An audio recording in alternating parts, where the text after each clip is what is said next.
Hi everyone, welcome to the Amy Learns to Cook kitchen. On the show today, we're gonna make my favorite oatmeal raisin cookies. And we're gonna do it today in the Kenwood Cooking Chef. Now this recipe, you need a nice, big, robust stand mixer to handle it because it has tons of ingredients and it's kind of a heavy dough. So join me, let's make my oatmeal raisin cookies.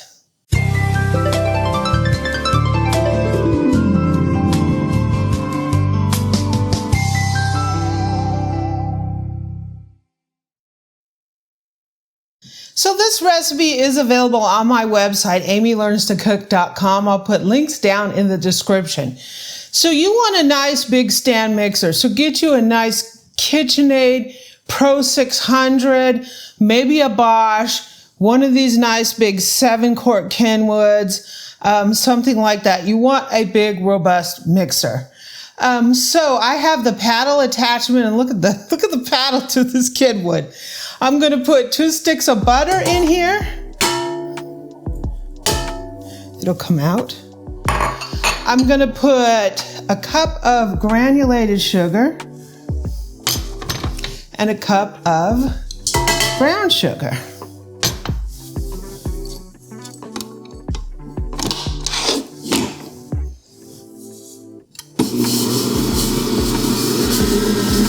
And we want to cream this, so we're going to have to let it go like 3-4 minutes, depending on your mixer, because we want to get it nice and creamy. We want that light and fluffy texture to it.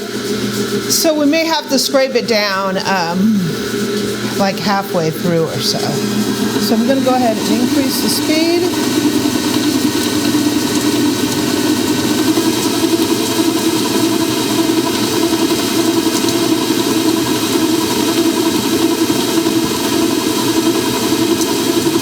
I'm just going to let it go for a couple minutes.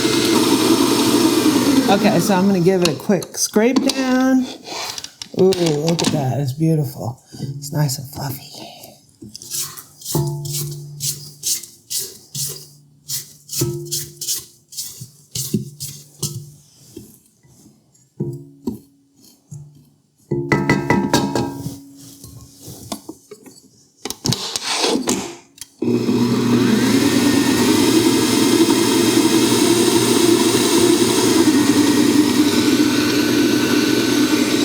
Go ahead and put in 3 eggs.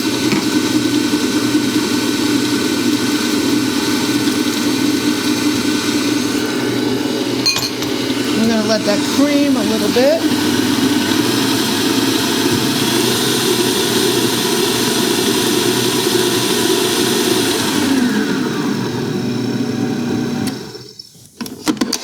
Scrape it really quick.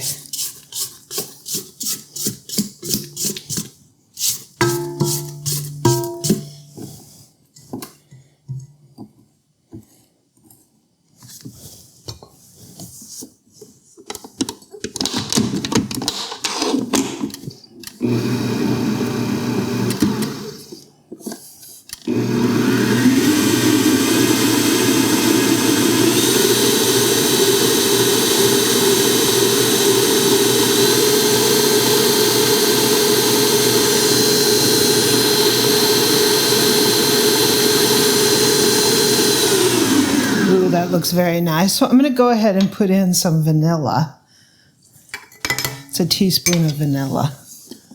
And we're going to mix that in. Oh, that smells so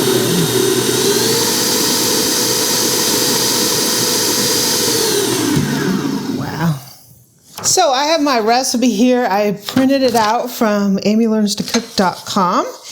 And here I have some flour. I have 1.5 cups of flour. I'm going to put in a teaspoon of salt. I'm going to put in 2 teaspoons of baking powder and a teaspoon of baking soda. And we're going to go ahead and mix that. I'm also going to put in 2 teaspoons of cinnamon, right? So this is our dry ingredients, part of our dry ingredients for this. And so we're gonna put that into the mixer. Keep it kind of on low. so it doesn't get me in the face, right?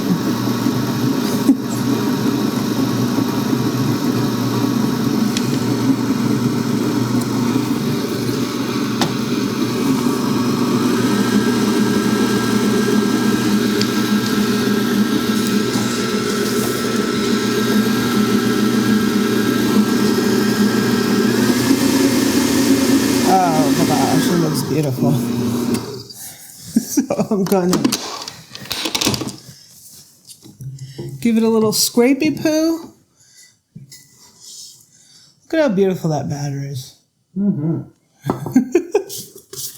Get some of that little excess flour down into here.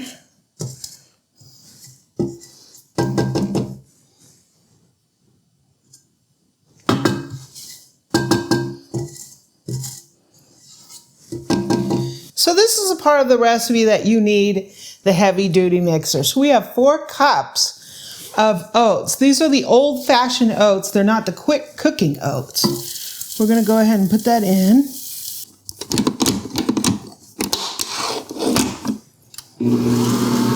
Woo!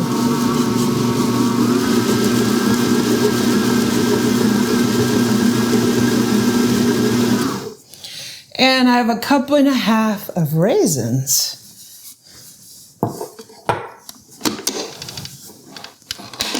Whoa. Knock that out of there really quick. Oh gosh, it smells so good. I'm gonna put the raisins in. You didn't see that, right?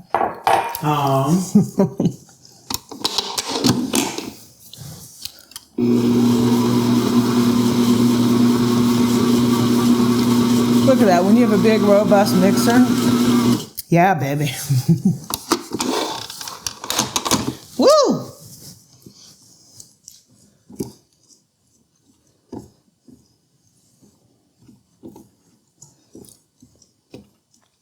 Get every little bit off of there.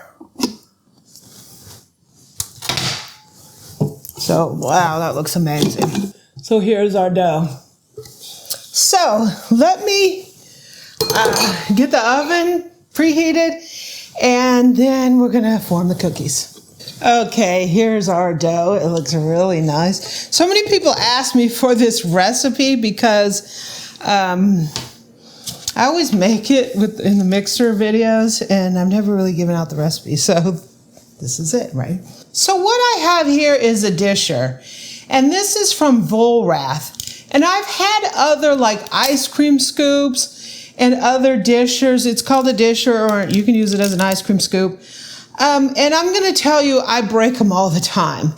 And if you wanna get the best quality disher, get these ones from Vollrath.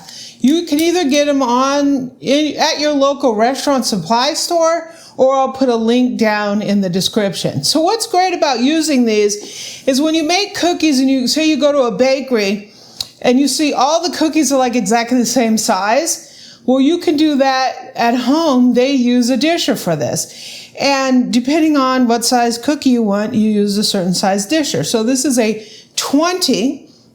And what's great about the Vollrath is the handles are all color coded. So you could write up the recipe if you want to keep your recipes and with the size, and you'll always know what size cookie you want to make, because you could say you use the yellow disher, right? You could say a number 20, you can say these by ounces, or you could just say the yellow disher, right?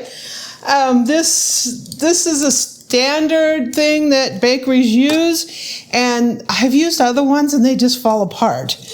These so far have been the best ones, and they're less tiring on my hand. So you just go ahead and scoop and drop it. So one of the things that making all these cookies the exact same size is they're going to bake more evenly than cookies that are of different sizes. If they're all the same, you know, the cookies times will depend on how big you make your cookies. So if you make these and you don't use a number 20, oops, my oven's ready. If you don't use a number 20 disher, the time may be different. It may be different because your oven's different, and it may be different because your cookie size is different. So you can just leave them like this. Boom, you're done. With these cookies, I usually roll them. I have no idea why I do that. Maybe because I like to touch the sticky dough, right? They look pretty. Yeah. So what we have here is a regular sheet pan. This is like a USA pan, sheet pan. These are the best in my opinion. I have it lined with some parchment paper. I buy these parchment paper like in a 1,000 piece box, and they already come the size of a half sheet pan. So I don't have to cut it. They're not a roll, so they don't roll up on me when I'm using them. You don't have to be this fussy. So I'm going to put these in the oven. I have it preheated at 375. In my oven, it takes 13 minutes. Your oven might be different. So run a batch. Pay attention to your oven, depending on the size of your cookies. And you want to take them out where it's kind of doughy in the middle. And let them finish outside the oven. Yeah, we're going to let them finish on the pan. So we'll take them out and let them sit on the pan for like 2 minutes so they can finish cooking. And then they'll totally finish cooking when they're cool. As they cool, that center will cook. So let me run these in the oven for 13 minutes and we'll be back. Okay, I took the cookies out after 13 minutes. And what you'll see is they'll look slightly raw in the middle, but you'll see it has a little bit of browning on the outside. You want to take it out at this stage and let them sit on this pan for a couple minutes and transfer it to the cooling rack. When they fully cool, they'll finish fully cooking. If you take them out and they're totally done, the whole cookie is done out of the oven, they're going to be overcooked on the cooling rack. So, well, they smell fantastic.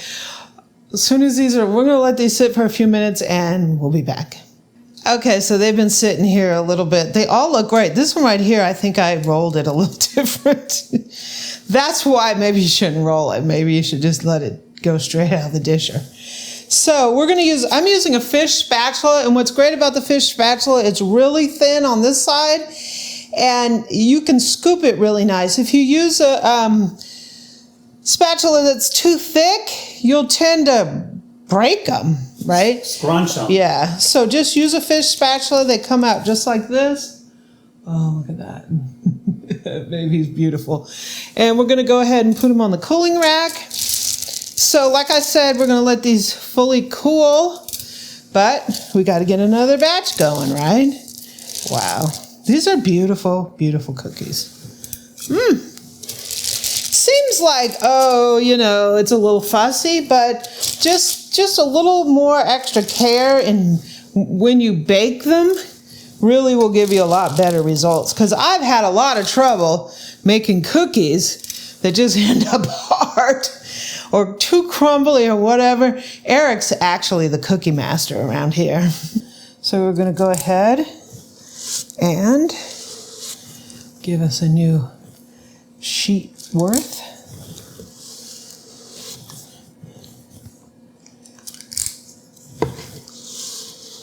These cookies actually, they a little bit taste better to me the next day. A lot of cookies aren't like that. For some reason, these are. I put them in a lock and lock once they fully cool. And you can eat these for like 2 days. They're still tasty. It didn't last that long.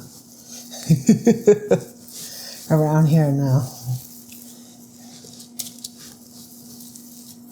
Cookies are a little, they're time consuming because I usually do a 1 sheet pan in the oven at a time. You can do 2, but you got to turn them around. You really got to know your oven and your process for doing that. So it just takes time to learn that. So these are ready for the oven. Okay, boo, put the cookies in. This is the second batch. Oh. Ooh, my pretties. Ooh.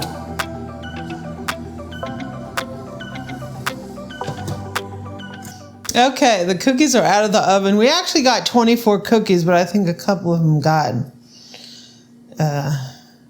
Eric eyes. they look absolutely beautiful. Wow, so we're going to take a bite. So they did bake up. They're solid. They're really soft. They look amazing. Oh, so good. You have just a little bit of crispy, I think, on the bottom. Very nice and soft and chewy. Perfect sweetness. They're really good.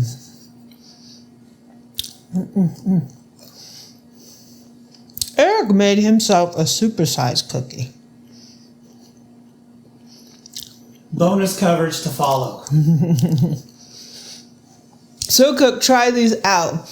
When you go somewhere and you pay like $1.50 per cookie, these are better. These are actually the best oatmeal cookies I've ever tried. I played with this recipe a lot, and these are perfect to me. They're so good. So Cooks, thanks for joining me. Links for this recipe will be down in the description. It's on my website. You're going to love these. As you can see, this breaks open really nice. I'm sure it's going to taste. I have a two-fisted cookie here, right? Got a little extra dough left over. You wouldn't expect any Yeah. money, would you? No. I knew you would do that. Just a little crunchy on the bottom. You overcooked yours a little bit. I had to cook mine a little bit longer because it was so much bigger. It's like 2 cookies in one. But the middle still came out nice and soft and everything. I don't have a burnt taste because if you do cook it a little, even 2 minutes too long, you can pick up a burnt taste. But no, this is wonderful. Yeah. Bye, y'all.